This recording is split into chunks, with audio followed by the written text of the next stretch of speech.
Grote-Reber's telescope was the first parabolic reflecting antenna to be used as a radio telescope.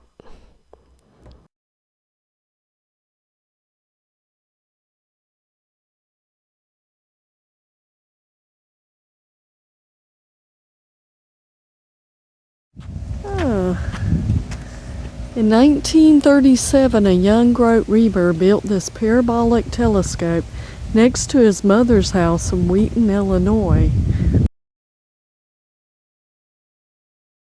With this telescope, he found radio emissions from Cassiopeia, the Milky Way, and the Sun. He also created the first radio map of the sky.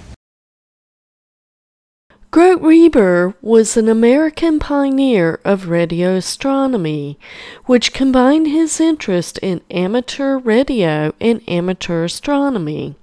He was instrumental in investigating and extending Carl Jansky's pioneering work, and conducted the first sky survey in the radio frequencies. His 1937 radio antenna was the second ever to be used for astronomical purposes, and the first parabolic reflecting antenna to be used as a radio telescope. For nearly a decade, he was the world's only radio astronomer.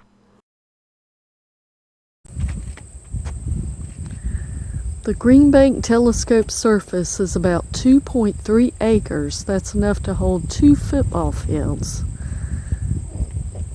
Wow.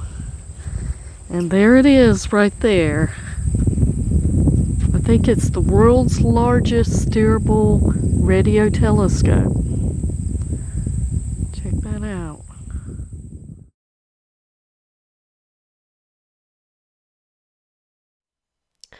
The Robert C. Byrd Green Bank Telescope in Green Bank, West Virginia, is the world's largest fully steerable radio telescope, surpassing the Effelsberg 100-meter radio telescope in Germany. The Green Bank site was part of the National Radio Astronomy Observatory until September 30th, 2016.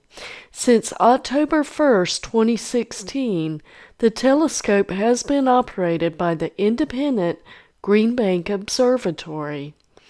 The telescope's name honors the late Senator Robert C. Byrd, who represented West Virginia and who pushed the funding of the telescope through Congress.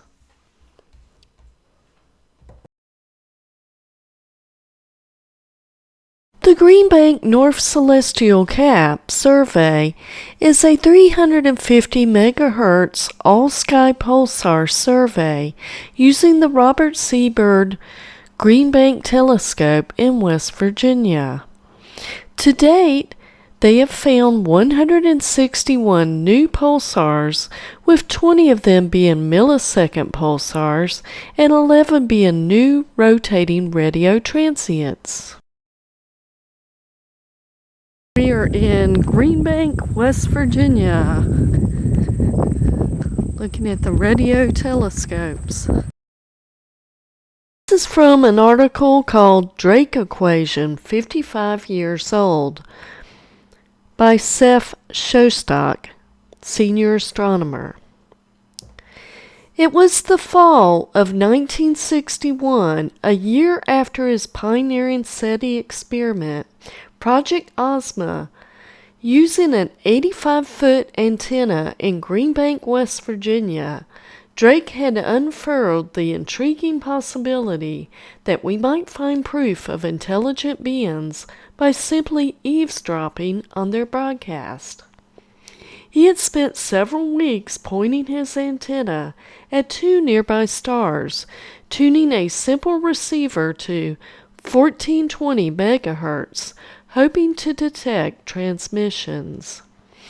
The interest generated by Project Ozma was considerable, and so Drake was asked to organize a conference in Green Bank to weigh the possibility of actually detecting the aliens. That's when Drake came up with a simple equation, a string of 7 factors that, when multiplied together, provide an estimate of the number of galactic transmitting societies. This equation is famously known as the Drake equation. Over 50 years of experience in radio astronomy and uniquely located within the National and West Virginia radio quiet zones, the Green Bank Observatory is home to 7 large radio telescopes ranging in size from 14 meters to 100 meters in diameter.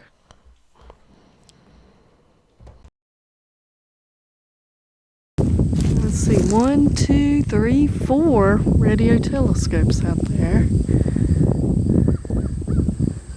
Wow.